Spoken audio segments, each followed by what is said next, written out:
Job 29 through 31. Job continued his discourse. How I long for the months gone by, for the days when God watched over me, when his lamp shone on my head, and by his light I walked through darkness.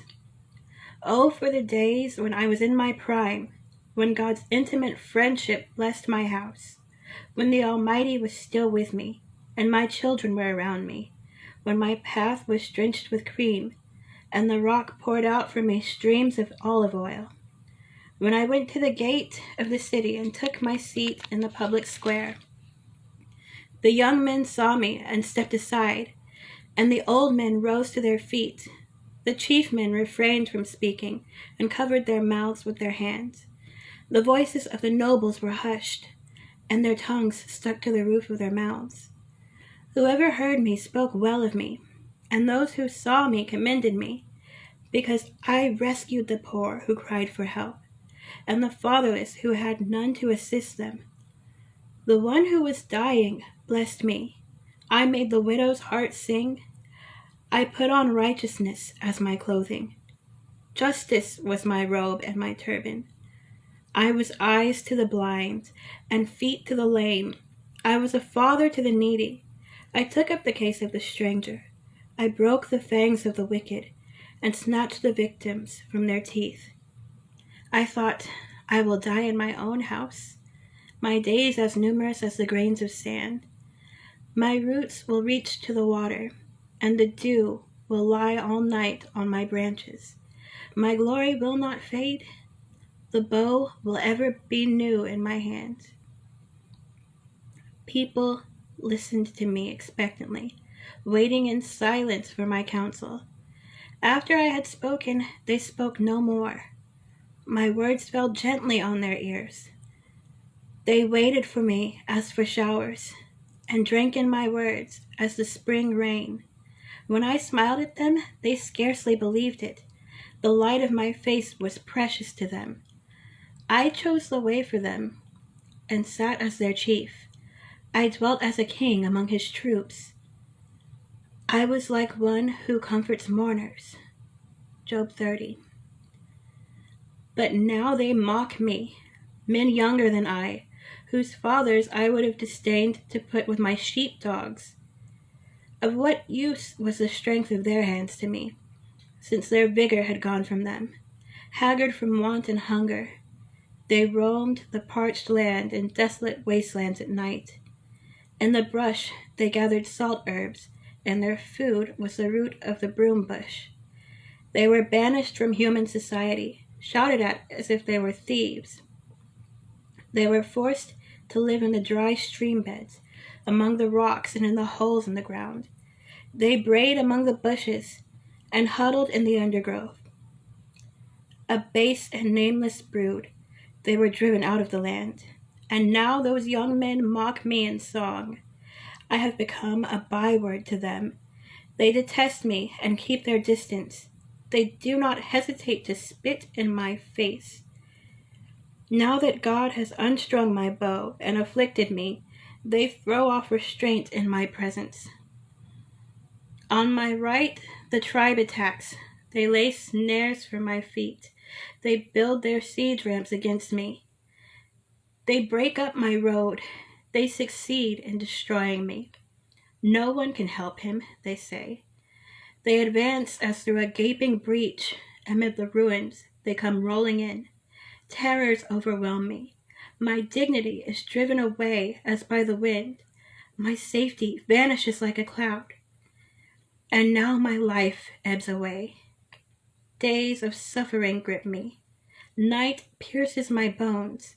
My gnawing pains never rest. In his great power, God becomes like a clothing to me. He binds me like the neck of my garment. He throws me into the mud, and I am reduced to dust and ashes. I cry out to you, God, but you do not answer. I stand up, but you merely look at me. You turn on me ruthlessly. With the might of your hand you attack me. You snatch me up and drive me before the wind. You toss me about in the storm.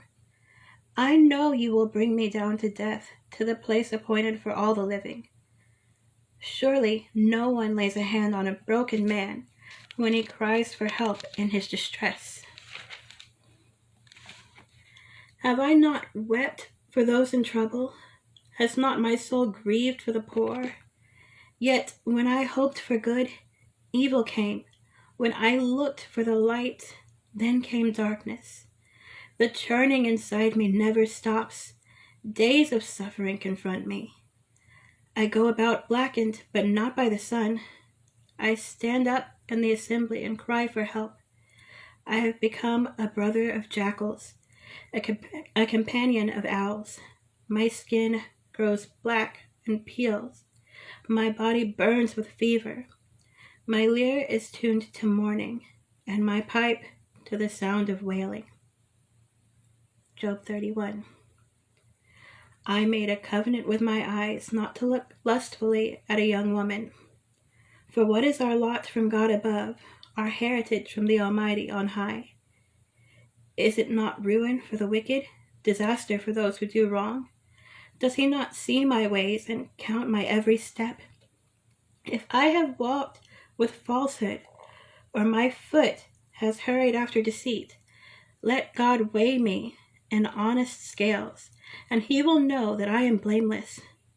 If my steps have turned from the path, if my heart has been led by my eyes, or if my hands have been defiled, then may others eat what I have sown, and may my crops be uprooted. If my heart has been enticed by a woman, or if I have lurked at my neighbor's door, then may my wife grind another man's grain, and may other men sleep with her. For that would have been wicked, a sin to be judged.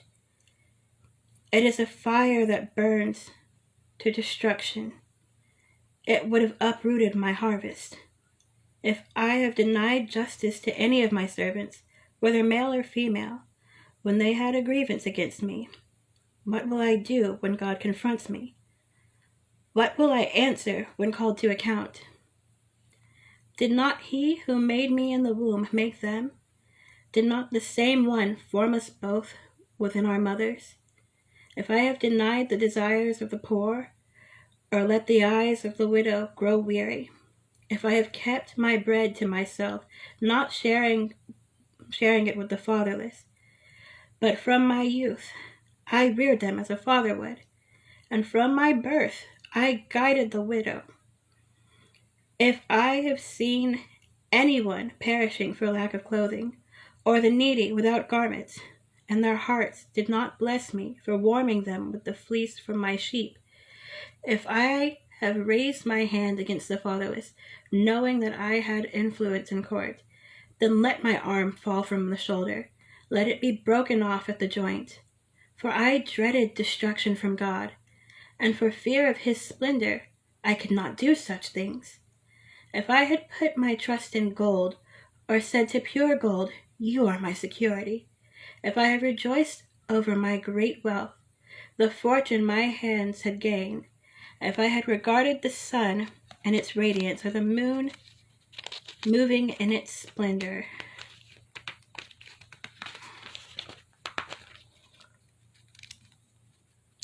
Pause. I'll get it. So that my heart was secretly enticed, and my hand offered them a kiss of homage. Then these also would be sins to be judged, for I would have been unfaithful to God on high, if I have rejoiced at my enemy's misfortune, or gloated over the trouble that came to him. I have not allowed my mouth to sin by invoking a curse against their life. If those of my household have never said, who has not been filled with Job's meat? But no stranger had to spend the night in the street, for my door was always open to the traveler. If I had concealed my sin as people do, by hiding my guilt in my heart, because I so feared the crowd, and so dreaded the contempt of the clans, that I kept silent and would not go outside, oh, that I had someone to hear me. I sign now my defense. Let the Almighty answer me. Let my accuser put his indictment in writing. Surely I would wear it on my shoulder. I would put it on like a crown. I would give him an account of my every step. I would present it to him as to a ruler. If my land cries out against me, and all its furrows are wet with tears, if I have devoured its yield without payment, or broken the spirit of its tenants, then let briars come up instead of wheat, and stinkweed instead of barley. The words of Job are ended.